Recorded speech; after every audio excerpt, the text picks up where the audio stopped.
Watashi wa Rasu desu. Kore wa d6 mafia desu. Kore wa Takenoko no warai wa review desu. Yeah!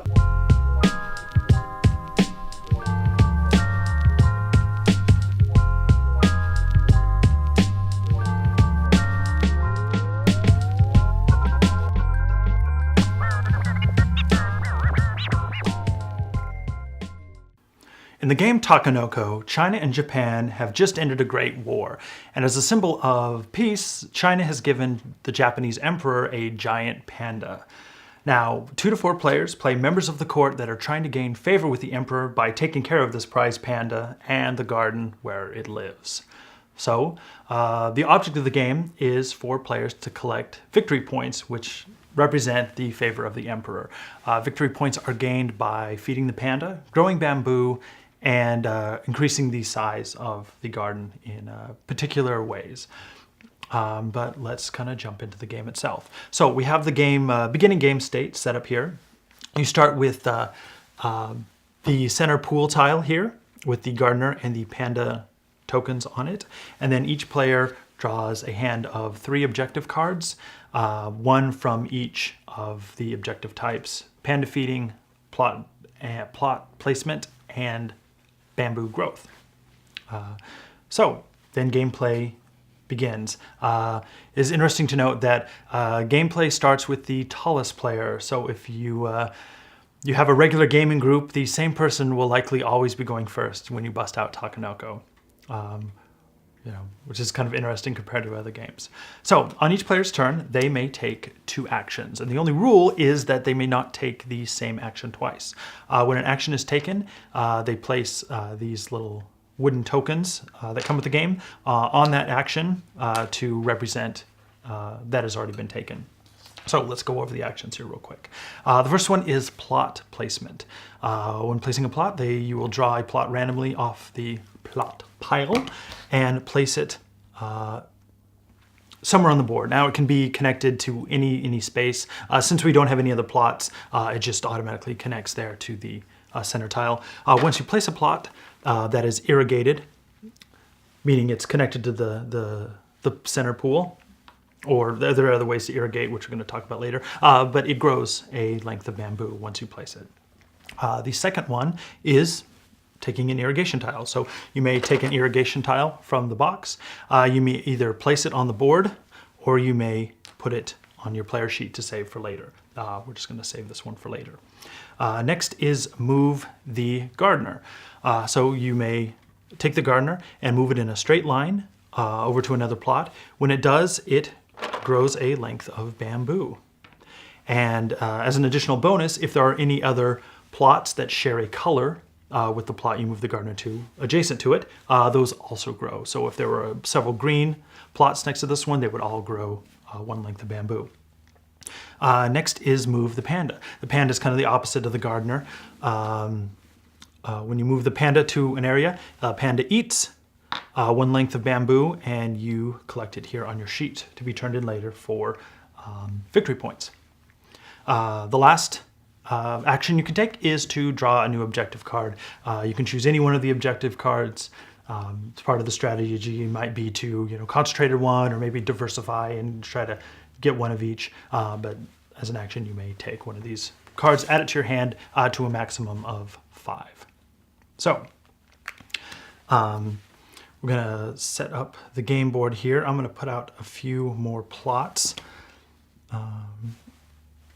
here. So there are 3 colors of plots: green, pink, and yellow. Some are rarer than others, green being the most common. But you can see all these plots that I just pulled out are special. They have they're improved plots. And there are 3 different abilities on these improved plots. The first one here is fertilize. So this is a fertilized plot. It means anytime bamboo grows on it, by moving the gardener, instead of growing 1, you would grow 2. Next is panda enclosure, and you can see the art on here shows what it is. There's a little wooden fence with bamboo growing in the middle. This means that when you grow bamboo here, the panda can't move there and eat it. So it makes it a little easier to grow bamboo there without somebody moving the panda and eating all your hard work. The last one is a watershed, and you can see again the art on it. There's got this pool in the middle of the little bamboo forest there. That means that that plot is already irrigated, even though it is not connected to the main center piece.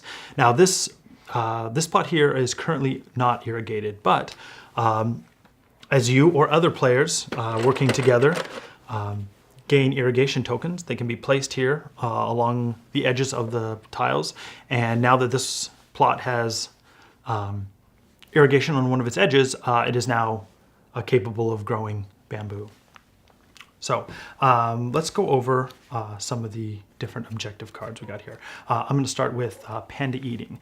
Now you can see on this card there are 2 pieces of yellow bamboo. That means that you must take 2 pieces of yellow bamboo from your player card that you've eaten with the panda and return those to the box to gain the 4 victory points that are at the bottom. Next is plot placement. This plot placement, you can see it's got 2 pink and 2 green plots. There's a little irrigated symbol there in the corner. The irrigated symbol meaning they must be irrigated, and then in that particular configuration to turn in and gain those 4 victory points. The last one I'm going to talk about, and obviously there's a wide variety of cards, is this one worth 7 points. Now this is pink, which is one of the rarer types of bamboo. You must grow it a length of 4, but you can see here the improvement symbols along the side are crossed out. So this must be grown on a pink plot with no improvements on it in order to collect these 7 points. Makes it much more difficult. Once a player has played, for 2 players, it's 7 objective cards, 3 players 8 objective cards, and for 4 players 9. Once the final objective card is played by a player, that starts the very final round of gameplay.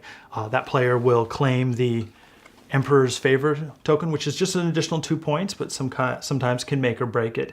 And then each other player gets 1 more turn in order to complete the game. And the game is over with the player with the most victory points being, of course, the winner.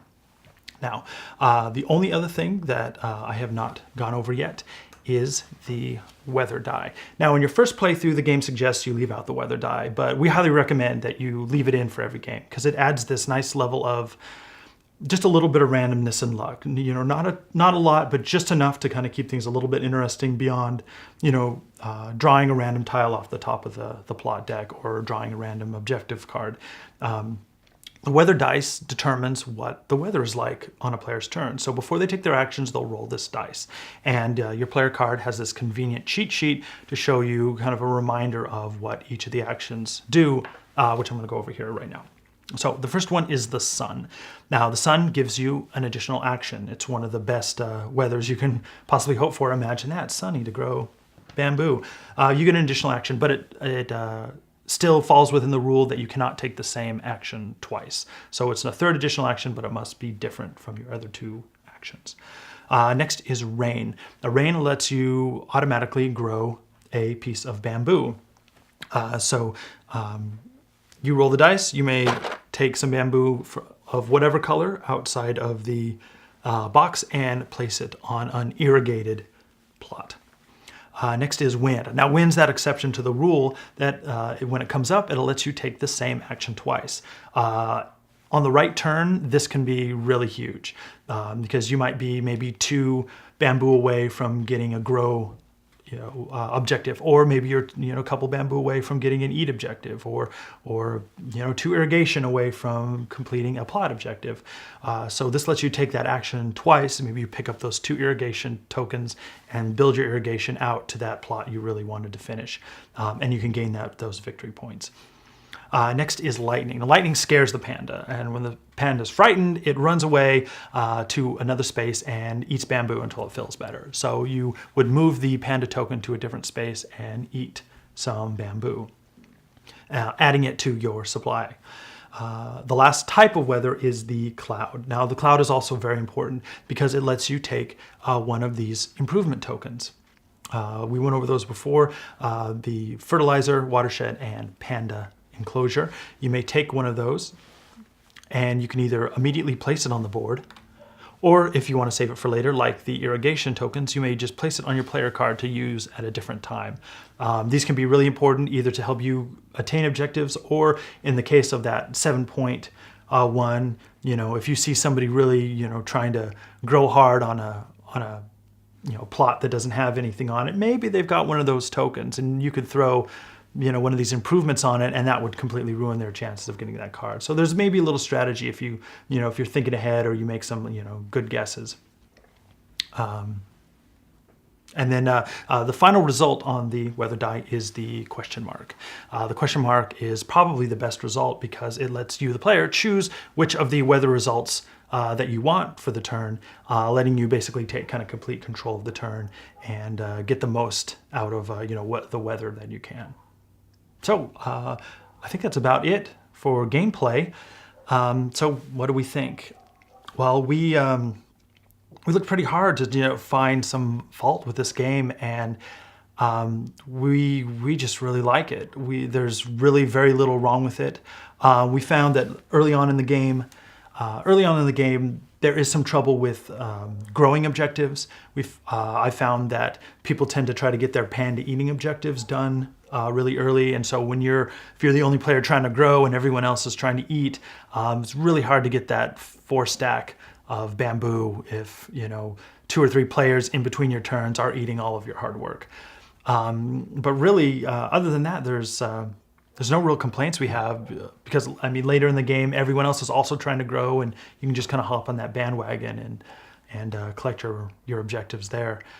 We think the gameplay is simple enough to be learned quickly, but interesting and complex.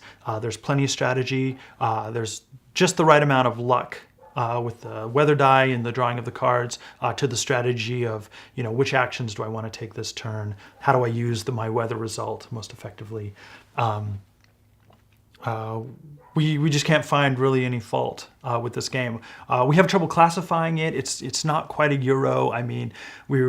We kind of thought maybe it's a Euro light, but because it has some elements, you might argue that the panda and the gardener are workers that all the players can place, and that there's some resource management, but really very minimally as far as resource management is concerned. So regardless of its classification, we can't say enough wonderful things about this game. We highly recommend it for any collection.